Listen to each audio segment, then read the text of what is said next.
Right friends. ఈ previous test analyse చేసుకొని ఈరోజు మనం టార్గెట్ ఏంటో డిసైడ్ చేసుకుందాం. కొంచెం టెస్టులు త్వరగా అటెంప్ట్ చేసినట్లయితే సో దట్ అందరూ చదివారులే అని చెప్పేసి నేను ఫర్దర్‌గా మీకు టార్గెట్స్ ఇవ్వడానికి బావుంటుందనమాట. 1 ఆర్ 2 డేస్‌లో కంప్లీట్ చేసుకోవాల్సి ఉంటుంది. థర్డ్ డేకి ఎక్స్టెండ్ చేసుకోకూడదు ఎట్టి పరిస్థితుల్లో. ఇచ్చిన టార్గెట్‌ని 1 డేలో కంప్లీట్ చేసుకోవటం అనేది ది బెస్ట్ థింగ్. అవ్వలేదు అంటే సెకండ్ డే అయినా కంప్లీట్ చేసుకోవాలి. అంతేగాని థర్డ్ డేకి, ఫోర్త్ డేకి మనం ఎక్స్టెండ్ చేసుకోకూడదు. సరే ఫ్రెండ్స్. యెస్టర్‌డే ప్రీవియస్ టెస్ట్ అనాలిసిస్‌లో ప్రీవియస్ టెస్ట్ టాపర్స్‌ని గనుక గమనించినట్లయితే these are got first 10 ranks. AP current affairs ఉన్నాయి. జియోగ్రఫీ క్వెషన్స్ ఉన్నాయి. ప్లస్ మెంటల్ అబిలిటీ క్వెషన్స్ ఉన్నాయి. 5, 5, 5. 15 out of 13 is the maximum score. Jyotsna గారు got first rank. Then Kalyani garu also got 13 out of 15. Sweta garu also got 13 of 15. They got first three ranks. Then Buddha garu, Lakshmi Kausalya, Tarangini, Uppal Venkat Pratap, Srinivas Royal, Sayamma, and Kranti garu. They got first 10 positions among 100 plus members. So momentum keep చేయాల్సి ఉంటుంది.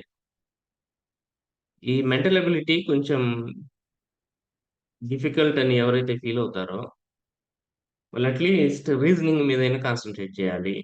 అర్థమెటిక్‌లో కూడా averages అనేవి ఈజీగా solve చేయొచ్చు. Just application of brain ఉపయోగించి ఎట్లాంటి formulas జోలికెళ్ళకుండా solve చేసేటట్లే ఉంటాయి questions. కాకపోతే కాస్త టైమ్ తీసుకుంటుంది. Time taking. But with much practice దీన్ని అవాయిడ్ చేసుకోవచ్చు. నేను కండక్ట్ చేసిన పోల్‌లో ఎక్కువ మంది మెంటల్ ఎబిలిటీ కంటిన్యూ చేయమన్నారు కాబట్టి మెంటల్ ఎబిలిటీ కంటిన్యూ అవుతుంది. సరే ఒకసారి క్వెషన్స్ గమనిద్దాము. ఏపీ కరెంట్ అఫైర్స్ క్వెషన్స్ చూద్దాం ముందుగా. జగనన్న విదేశీ విద్యా దీవెన పథకానికి సంబంధించినటువంటి క్వెషన్ ఫస్ట్. ఈ జగనన్న విదేశీ విద్యా దీవెన పథకానికి సంబంధించిన సమాచారాన్ని చదివి సరైన సమాధానాన్ని ఎన్నుకోనండి అని చెప్పి అడిగాం. సరైన సమాధానాన్ని ఎన్నుకోవాలి.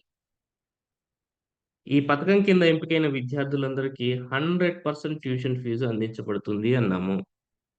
ఇది కరెక్టా అంటే జగనన్న విదేశీ విద్యా దీవెన పథకం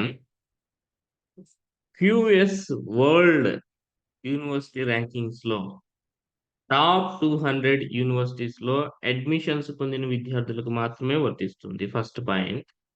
ఈ టాప్ 200 యూనివర్సిటీస్‌లో అడ్మిషన్ పొందినటువంటి విద్యార్థుల్లో మళ్ళీ టాప్ 100 ఇన్‌స్టిట్యూషన్స్‌లో సెలెక్ట్ అయిన అభ్యర్థులకి ట్యూషన్ ఫీజ్‌లో 100% హెల్ప్ అందుతుంది అని చెప్పారు. 101-200 ర్యాంక్స్ మధ్యలో ఉన్నటువంటి యూనివర్సిటీస్‌లో అడ్మిషన్స్ పొందిన వారికి ట్యూషన్ ఫీజులో 50% ఆర్ 5,00,000 అండి. ఇది 50,00,000 అని చెప్పి పొరపాటున మన మెటీరియల్‌లో పడింది.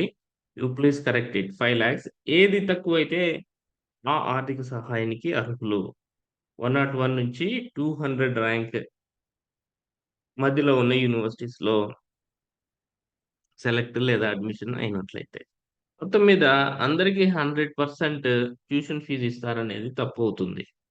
ఈ పథకం కింద టాప్ 100 క్యూఎస్ వరల్డ్ ర్యాంకింగ్స్‌లో ఆహ్, అడ్మిషన్ పొందినటువంటి విద్యార్థులకి 100% ఇస్తారు. 101 నుంచి 200 యూనివర్సిటీ ర్యాంకింగ్స్‌లో అడ్మిషన్స్ పొందినటువంటి విద్యార్థులకి 50% or 5,00,000 whichever is lower ఇస్తారనమాట. దెన్ వార్షిక కుటుంబ ఆదాయం 8,00,000కి పైబడిన వారు ఈ పథకానికి అర్హులు కారు. Yes, absolutely. ఆదాయ ప్రమాణం అనేది ఉంది దీనికి.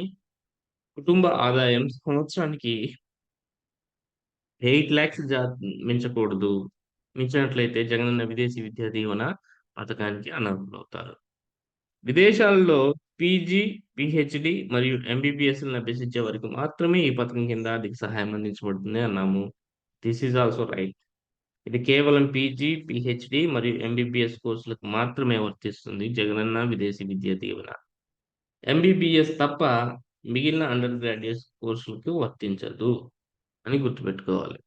సో, మీకు సరైన సమాధానాలను ఎన్నుకోమని అన్నాం కాబట్టి 2 and 3 are the right answers. BC. Below ఉంది. దెన్ తెలుగు భాషకు సంబంధించి సాహిత్య అకాడమీ పురస్కారం 2023కి ఎంపికైన వ్యక్తిని గుర్తించండి అన్నాము. స్పష్టంగా పతంజలి శాస్త్రి అని చెప్పాము. పూర్తి పేరు ఇంకా మీరు స్పష్టంగా ఫుల్ నేమ్ గనుక గమనించినట్లయితే తల్లావజుల పతంజలి శాస్త్రి. 2023 సంవత్సరానికి గాను సాహిత్య అకాడమీ పురస్కారాన్ని గెలుచుకున్నారు. ఈయన రచించినటువంటి 'రామేశ్వరం కాకులు' అనే షార్ట్ స్టోరీకి, కథా సంపుటికి ఈ పురస్కారం దక్కింది అని చెప్పాం. 24 భారతీయ భాషల్లో ఈ సంవత్సరం సాహిత్య అకాడమీ పురస్కారాలని ప్రకటించడం జరిగింది. షార్ట్ స్టోరీస్ విషయానికొస్తే కేవలం 5 భాషల్లో వెలువడినటువంటి షార్ట్ స్టోరీసే ఈ సంవత్సరం అవార్డులు గెలుచుకుంటే వాటిలో తెలుగు సంపుటి కూడా ఒకటుంది. అదే ఈ 'రామేశ్వరం కాకులు' అనే చెప్పే షార్ట్ స్టోరీ. ఈయన కొన్ని రచనలు కూడా మనం పీడీఎఫ్‌లో ప్రొవైడ్ చేయడం జరిగింది. You please remember them. Very important. 'గాథా సప్తశతిలోని 100 కథల్ని ఆయన తెలుగులోకి అనువదించారని కూడా చెప్పుకున్నాం. దెన్ ఆంధ్రప్రదేశ్ ప్రభుత్వం ప్రారంభించినటువంటి 'ఆడుదాం ఆంధ్ర' కార్యక్రమానికి సంబంధించి సరైన సమాధానాలను గుర్తించండి అన్నాము. ఈ కార్యక్రమం డిసెంబర్ 2023 గుంటూరు జిల్లాలో ప్రారంభించబడింది ముఖ్యమంత్రి గారి చేత. యెస్. ఈ కార్యక్రమం యొక్క మస్కట్ కిట్టు. ఈ కార్యక్రమంలో నిర్వహించబడే క్రీడాంశాల సంఖ్య 4. ఇది తప్పు కదా! ఈ కార్యక్రమంలో నిర్వహించే క్రీడాంశాల సంఖ్య 5. This was taken from official website. Cricket, badminton, volleyball, kabaddi, kho kho. ఈ 5 గేమ్స్‌ని నిర్వహిస్తున్నారు. మాస్కట్ కిట్టు కృష్ణ జింక. Kittu blackbuck. This is our mascot for Aadudam Andhra. Very important. Then Loyola public school. Guntur జిల్లా నల్లపాడులో లయోలా పబ్లిక్ స్కూల్ ఉంది. చాలా మంది చూసుంటారు. దీన్ని ఆడుదాం ఆంధ్ర కార్యక్రమాన్ని ముఖ్యమంత్రి గారు ప్రారంభించడం జరిగింది. ఇంతవరకు గుర్తుపెట్టుకోవాలి. సో, ఆన్సర్ ఏమిటి? ఇదొక్కటే తప్పు. A, B are the right answers. Then ఆంధ్రప్రదేశ్‌లో నిర్వహించిన ఇండియన్ నేషనల్ కాంగ్రెస్ సమావేశానికి సంబంధించి సరైన సమాధానం గుర్తించండి. మనకి కాకినాడలో ఐఎన్‌సి సమావేశం జరిగిందని మనం ఏపీ హిస్టరీ చదువుకునేటప్పుడు తెలుసుకుంటాం. ఈ కాకినాడ ఐఎన్‌సి సమావేశము 1923లో నిర్వహించబడింది. అంటే 2023 నాటికి 100 ఇయర్స్ అయ్యాయి కదా! కాబట్టి ఈ మధ్య సెంటినరీ సెలబ్రేషన్స్ నిర్వహించడం జరిగింది. సో, దానికి సంబంధించిన క్వెషన్ ఫ్రేమ్ చేయటం జరిగింది. ఇది వెరీ ఇంపార్టెంట్. 1923 సంవత్సరంలో ఐఎన్‌సి సమావేశం కాకినాడలో నిర్వహించబడింది. Yes, exactly. 1923లో ఐఎన్‌సి సమావేశం కాకినాడలో నిర్వహించబడింది. అప్పటి ఐఎన్‌సి అధ్యక్షుడు మౌలానా మహమ్మద్ అలీ ఈ సమావేశానికి అధ్యక్షత వహించారు. This is also right. Kakinada INC సమావేశం 39వది అన్నాము. లేదు, ఇది 38వ సమావేశం అని చెప్పి మన పీడీఎఫ్‌లో స్పష్టంగా ఇచ్చాం. ఓకేనా? ఈ 28/12/2023న కాకినాడలోని ఎల్విన్‌పేట సమీపంలో 120 ఎకరాల మైదానాన్ని ఈ సభను నిర్వహించడానికి సెలెక్ట్ చేసుకున్నారు అప్పట్లో. సో, దానికి గాంధీ నగరం అని పేరు కూడా పెట్టారని చెప్పి చెప్పుకున్నాం. అప్పటి కాంగ్రెస్ అధ్యక్షులు మౌలానా మహమ్మద్ అలీ దీనికి అధ్యక్షత వహించడం జరిగింది. కస్తూర్బా గాంధీ గారొచ్చారు. అదేవిధంగా డాక్టర్ ప్రఫుల్ల చంద్ర రే గారు కూడా రావడం జరిగింది అని చెప్పి చెప్పాము. సో, 39 అనేది తప్పు. 38వ సమావేశం అది. ఐఎన్‌సి సభ నిర్వహించిన ప్రాంతానికి గాంధీనగరం అని నామకరణం చేశారని చెప్పాము. This is also right. C ఒకటే రాంగ్ అండి. A, B, D are the right answers. ఇటీవల ఆంధ్రప్రదేశ్ రాష్ట్రంలో వార్తల్లో నిలిచిన వంజంగి కొండ ఏ జిల్లాలో కలదు అన్నాం. మన పీడీఎఫ్‌లో స్పష్టంగా వంజంగి కొండ గురించి మాట్లాడుకున్నాం. ఇది మన స్టేట్‌లో కనుగొన్న నూతన హిల్ స్టేషన్. కొత్త హిల్ స్టేషన్ మన స్టేట్‌లో. చాలా మంది పర్యాటకులను ఆకర్షిస్తున్నటువంటి ప్రాంతం. అయితే ఈ ఏరియాలో ఈ వంజంగి కొండలో పొల్యూషన్ ఎక్కువైపోయింది. అందుకని ఇటీవల ఈ పర్యాటక కేంద్రాన్ని ఒక 9 రోజుల పాటు క్లోజ్ చేయడం జరిగింది. క్లీనింగ్ ప్రాసెస్ కోసం. ఈ వంజంగి కొండ ఎక్కడుంది అంటే అల్లూరు సీతారామరాజు జిల్లాలో ఉంది. ఇక్కడ దట్టమైన మేఘాల మధ్య నుంచి సూర్యుడు ఉదయిస్తున్నాడు అన్నట్లుగా ఉంటుంది. ఈ సీన్ కోసం పర్యాటకులు చాలా మంది వెళ్తున్నారు. సో, వంజంగి కొండ అనేది మన రాష్ట్రంలో నూతనంగా ఆవిర్భవించినటువంటి ఒక హిల్ స్టేషన్ అని చెప్పి చెప్పాము. సో ఏ జిల్లాలో ఉంది అన్నాం? అల్లూరు సీతారామరాజు జిల్లా. దెన్ సముద్ర గర్భంలో ఇక జాగ్రఫీ క్వెషన్స్ అండి. AP history, AP current affairs అయిపోయాయి. సముద్ర గర్భంలో రిడ్జెస్ ఫార్మ్ అవ్వటానికి ఏ రకమైన మూవ్‌మెంట్స్ దోహదపడతాయి అంటున్నాం.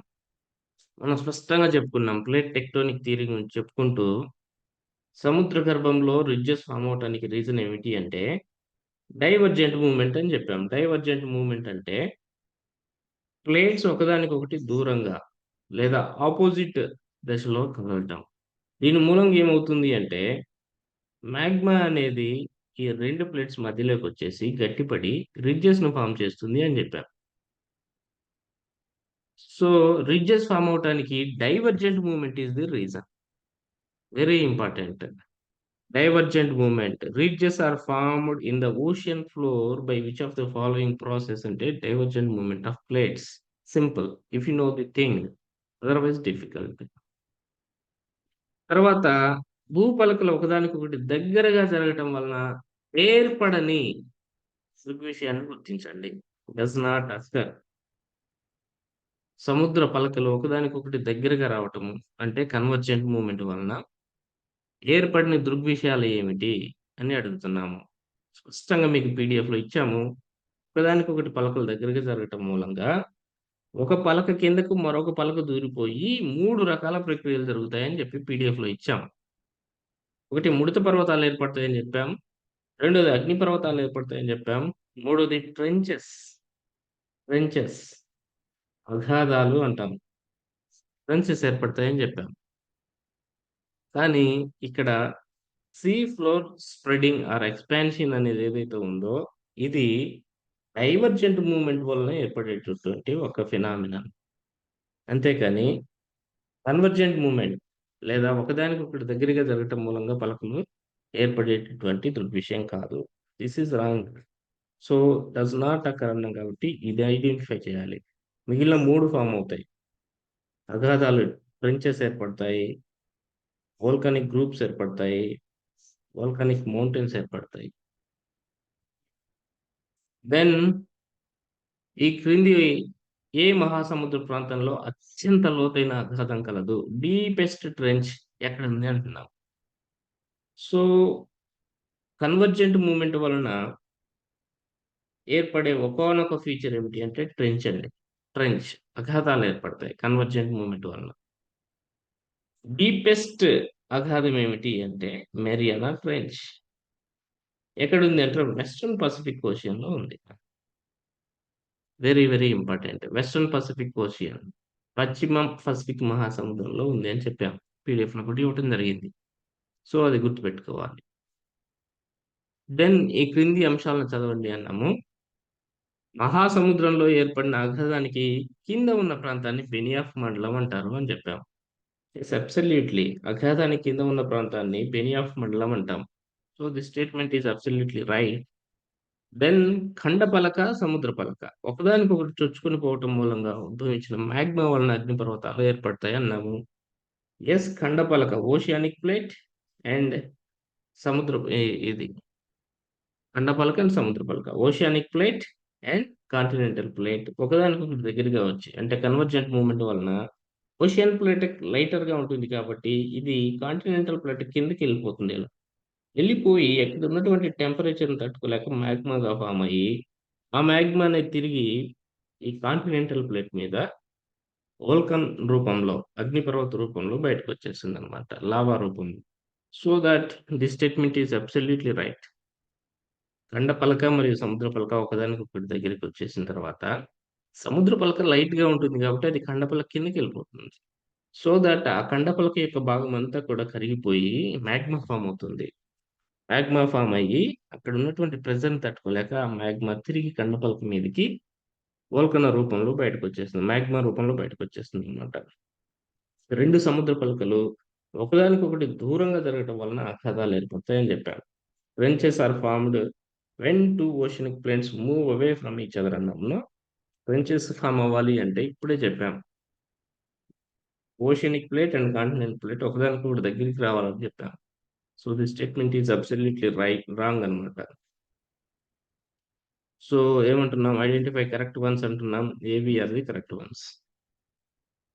దెన్ యూరేషియా ప్లేట్ మరియు ఇండో ఆస్ట్రేలియా ప్లేట్ ఒకదానికొకటి దగ్గరగా రావటం వలన ఈ క్రింది ఏ పర్వతాలు ఏర్పడ్డాయని చెప్పాం.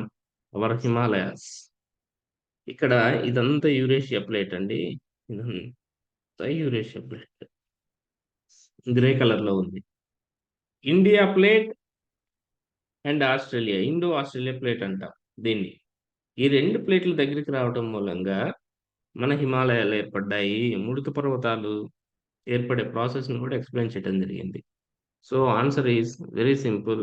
Eurasia plate and Indo Australia ప్లేట్లు ఒకదానికొకటి దగ్గరికి రావటం మూలంగా అంటే కన్వర్జెంట్ మూవ్‌మెంట్ మూలంగా ఏర్పడినటువంటి పర్వతాలు హిమాలయన్ మౌంటైన్స్ అన్నమాట. సో, ఇది అండి. ఇక మెంటల్ ఎబిలిటీ క్వెషన్స్. దీనికి మీరు రకరకాల ప్రాసెస్, రకరకాల పద్ధతులను ఒక్కొక్కళ్ళు ఒక్కొక్క పద్ధతి పాటిస్తారు. బట్ నేనైతే వెరీ సింపుల్ అండి. ఇక్కడ చూడండి క్వెషన్స్ చూడండి. ఒక తరగతి గదిలో 40 స్టూడెంట్స్ ఉన్నారు. వారి యావరేజ్ ఏజ్ 15 ఇయర్స్. అంటే టోటల్ ఏజ్ ఎంత ఏసుకోవాలి. ఫస్ట్ క్వెషన్ అబ్జర్వ్ చేసి మనం ఏసేసుకోవాలి.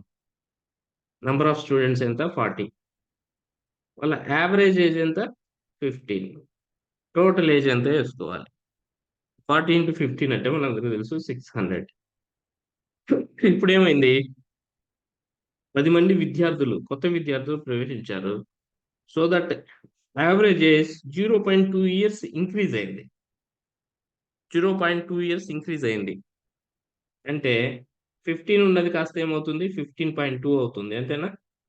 నంబర్ ఆఫ్ స్టూడెంట్స్ ఎంతమంది అవుతారు? 10 మంది వచ్చి యాడ్ అయ్యారు కాబట్టి 50 అవుతారు. 50 ఇంటూ 15.2 ఎంత అవుతుందండి?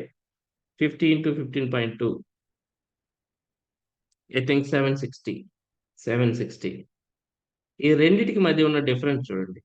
ఇంతకుముందు ఉన్నటువంటి మొత్తం ఏజ్ మరియు 10 మంది విద్యార్థులు అదనంగా చేరటం మూలంగా పెరిగినటువంటి వయసు చూడండి. రెండిటికి మధ్య డిఫరెన్స్ చూస్తే మనకు 160 తెలుస్తుంది. కానీ అడిషనల్‌గా యాడ్ అయిన ఈ 160 వయసు పెరగటం అనేది దేనివల్ల జరిగింది? 10 మంది విద్యార్థులు, కొత్త విద్యార్థులు యాడ్ అవ్వటం మూలంగా జరిగింది. సో, ఈ 160ని 10 మందితోటి, 10 మంది విద్యార్థులతోటి డివైడ్ చేస్తే మీకు సింపుల్‌గా ఏమొస్తుంది? ఒక్కొక్కళ్ళ ఏజ్ 16 వచ్చేస్తుంది. కదా! అంతే కదా!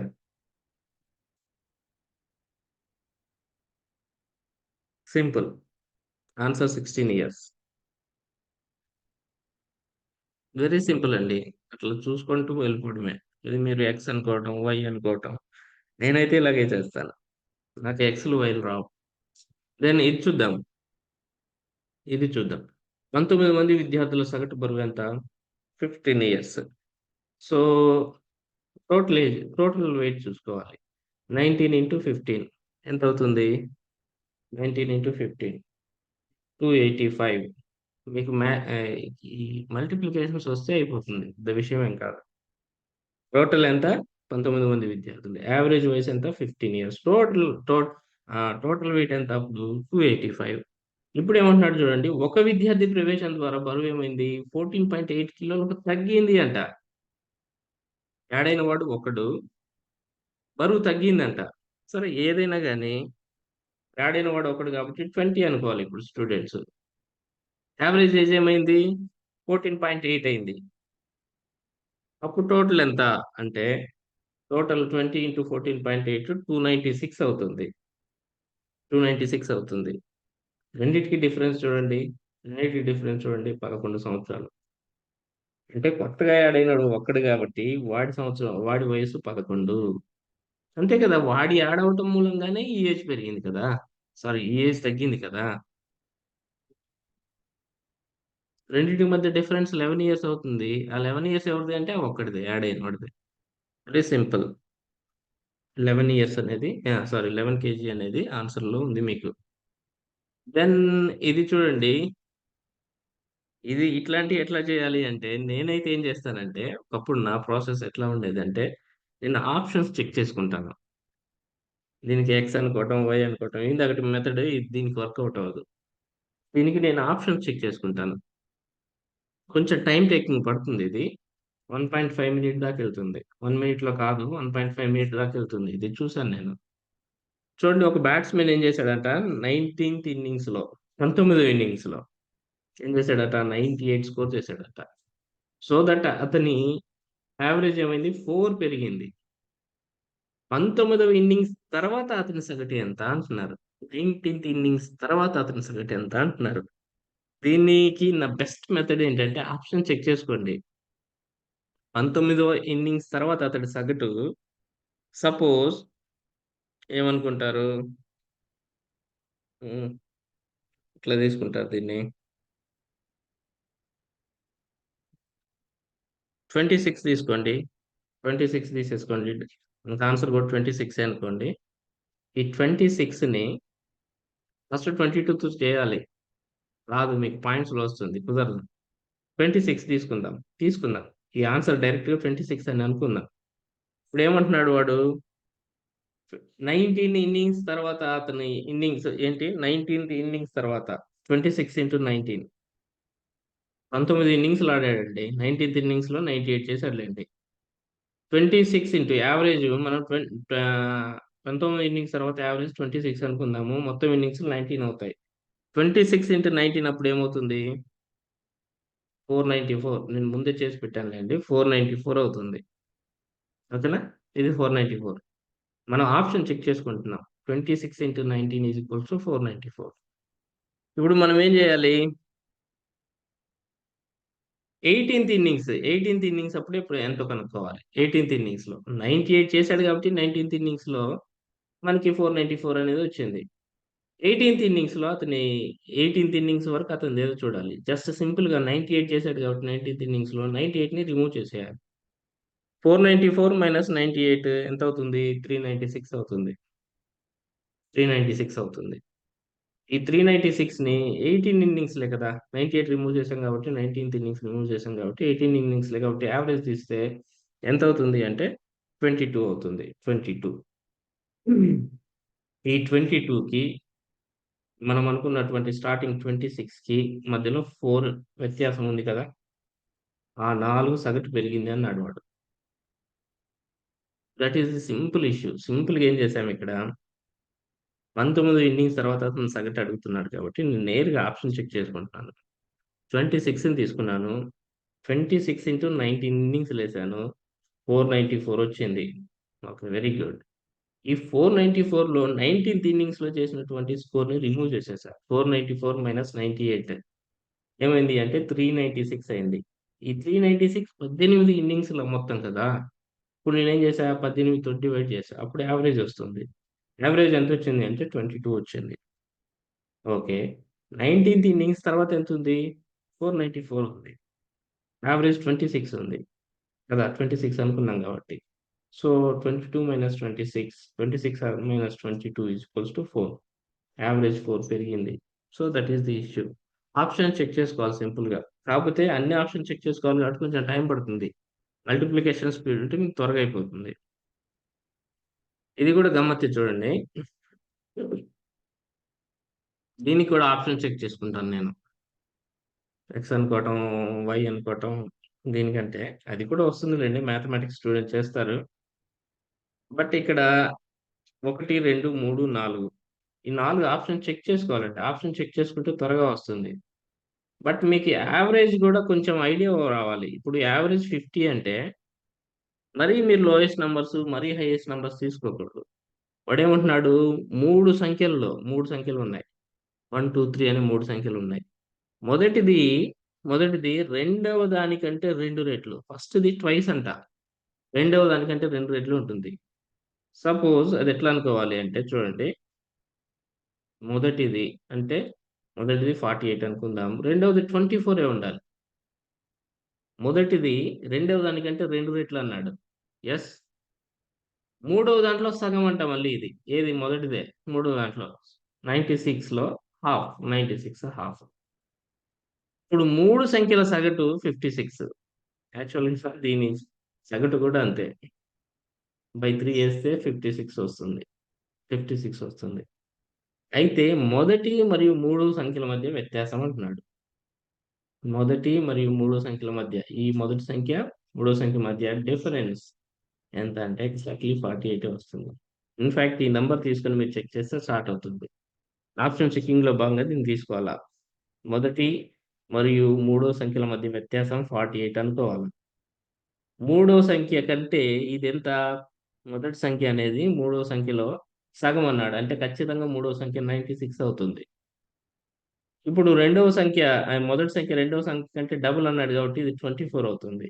ఈ మూడింటి వ్యత్యాసం మీకు, ఈ మూడింటి యావరేజ్ తీసేసుకొని ఈ ఫస్ట్ అండ్ లాస్ట్ వాటి మధ్య వ్యత్యాసము సరిపోతుంది కాబట్టి మీకు ఈజీగా ఆన్సర్ 48 ఆప్షన్ చెకింగ్ లో భాగంగా వస్తుంది. ఎనీబడి ఇది ఎవరైనా చెప్తారండి? అన్మ్యూట్ చేస్తాను చూద్దాం.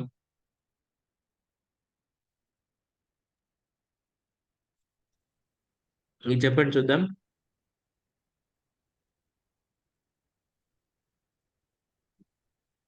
Number of students into average, sir. That is equal to total. So 50 members the X అనుకుంటాను సార్. ఎక్స్ అనుకోకుండా చెప్పాలి, నాకు ఎక్స్ అనుకోకుండా చెప్పాలి.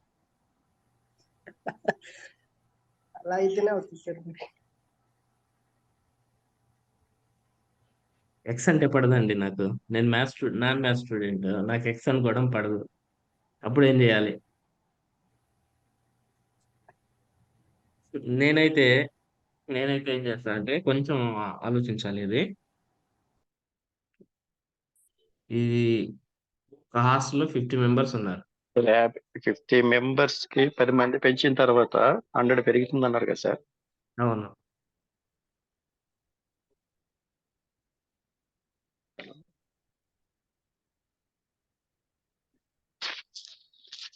ఆప్షన్ చెకింగ్ చేసుకోవాలి. Option checking is the right way. నేను ఇక్కడ కూడా ఆప్షన్ చెక్ చేసుకోవాలి.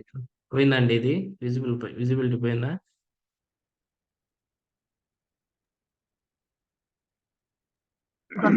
ఉన్నది సార్.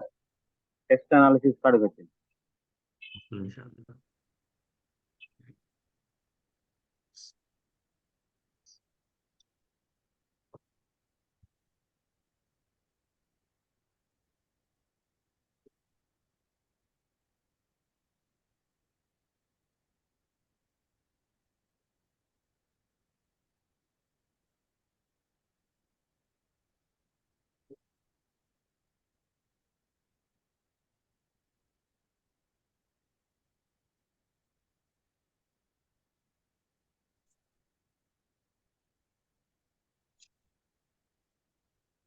ఇది ఉందండి, ఇది ఉంది.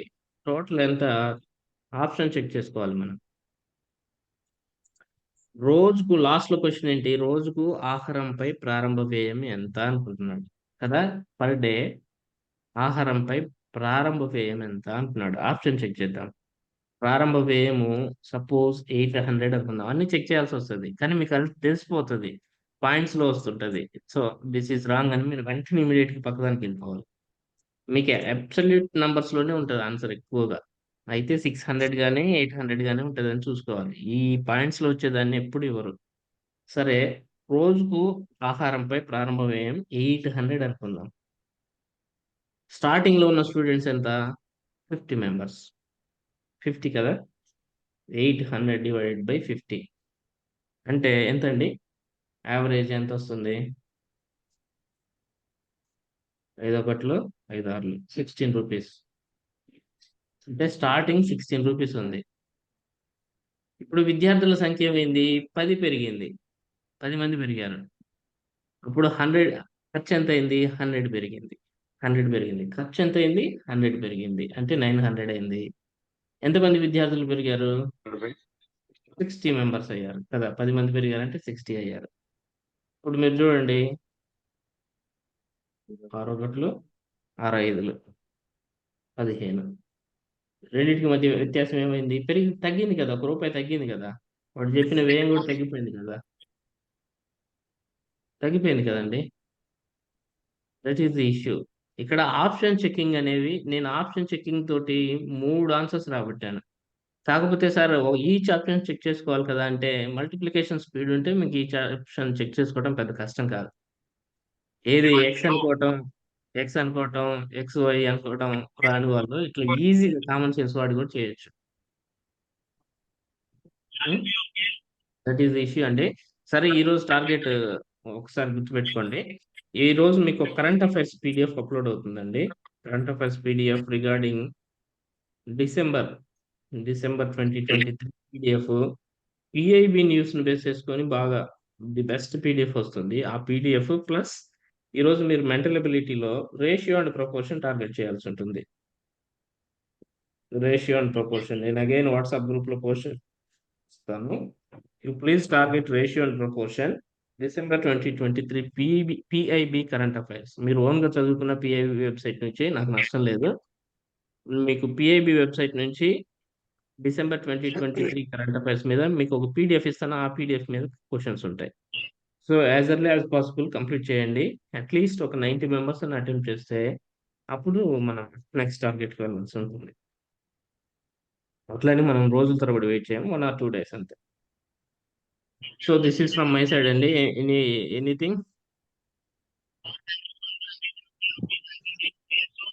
సార్ యావరేజెస్ లో ఇంక ఇవే మోడల్స్ సార్, ఇంకా నెంబర్ ఆఫ్ మోడల్స్ ఉన్నాయి కదా సార్, ఇంకా ఇది సరిపోతుంది సార్, ఇవి అంటే ఇంపార్టెంట్ మోడల్ ఇది. ఉంటాయి, ప్రాక్టీస్ చేయండి. ప్రీవియస్ క్వశ్చన్స్ ఎక్కువ ప్రాక్టీస్ చేయండి. ఇప్పుడు మెంటల్ ఎబిలిటీకి మనకు ఆర్ఎస్ అగర్వాల్ మనం చెప్పాము. దాంట్లో ఉన్న క్వశ్చన్స్ వీలైనంత ఎక్కువ ప్రాక్టీస్ చేయండి.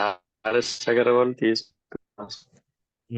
ఆర్ఎస్ అగర్వాల్ లో ఉన్నాయండి. తీసుకున్నాను సార్, ఒకసారి ప్రాక్టీస్ చేసాం కానీ ఆ ఎక్స్ అనుకోవడం వై అనుకోవడంలోనే టైం అంత అయిపోయింది సార్. ఎక్స్ వైలు వద్దండి. ఇంకా ప్రాక్టీస్ నేను కావాలి అసలు చేస్తాను. నేను ఎక్స్ వైలు అనుకోవడం నాకు రాదు యాక్చువల్గా. ఇన్ఫాక్ట్ నేను చెప్తున్నాను, నేను నాన్ మ్యాథ్స్ స్టూడెంట్. నేను academic exams even civil services కూడా ఎక్స్ వైలు ఏమనుకోకుండా కామన్ సెన్స్ తో చేస్తాం. అది ఎప్పుడు వస్తుంది అంటే ప్రాక్టీస్ వస్తుంది, త్రూ ప్రాక్టీస్ వస్తుంది. అట్లానే 100% ఏమీ రాదు. ఒకటి option checking method is the important method. Option check చేసుకోవాలి. వాడు అడిగి లాస్ట్ లో అడుగుతాడు చూసారా, దానికి ఆన్సర్ ను పట్టుకొని దాని నుంచి తీసుకురావాలి. It takes time.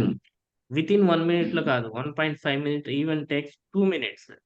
మీరు ఏం చేయాలి, జిఎస్ ని వీలైన తొందరగా కంప్లీట్ చేసుకుంటూ నాన్ మ్యాథ్స్ వాళ్ళు కొంచెం టైం అడ్వాన్స్ గా పెట్టుకోవాలి. దీనికి టైం అడ్వాన్స్ గా పెట్టుకొని కాస్త కామన్ సెన్స్ తో ఆలోచిస్తే ఖచ్చితంగా ఆన్సర్ వస్తుంది. మీరు ఎక్స్ అనుకోవాల్సిన పని లేదు, వై అనుకోవాల్సిన పని లేదు. ఇప్పుడు ఇవన్నీ నేను ఓన్ గా అట్లా నేర్చుకున్నవి అవి. ఇన్ఫాక్ట్ నేను డైరెక్ట్ క్వశ్చన్ చూశాను, దాన్ని ఆలోచించి మోర్ ప్రాక్టీస్ చేస్తాను సార్. ప్రాక్టీస్ చేస్తాను సార్. ప్రాక్టీస్ చేస్తేనే వస్తుంది, లేకపోతే రాదు. ఆలోచించాలి. ఎక్స్లు వైలు అనుకోవద్దు, కామన్ గా ఆలోచించండి, మీకు వచ్చేస్తుంది ఆన్సర్. క్వశ్చన్స్ అలాగే ఉంటాయి, ఈవెన్ యూపీఎస్సి కూడా అలాగే ఉంటాయి. కాస్త ఆలోచించాలి.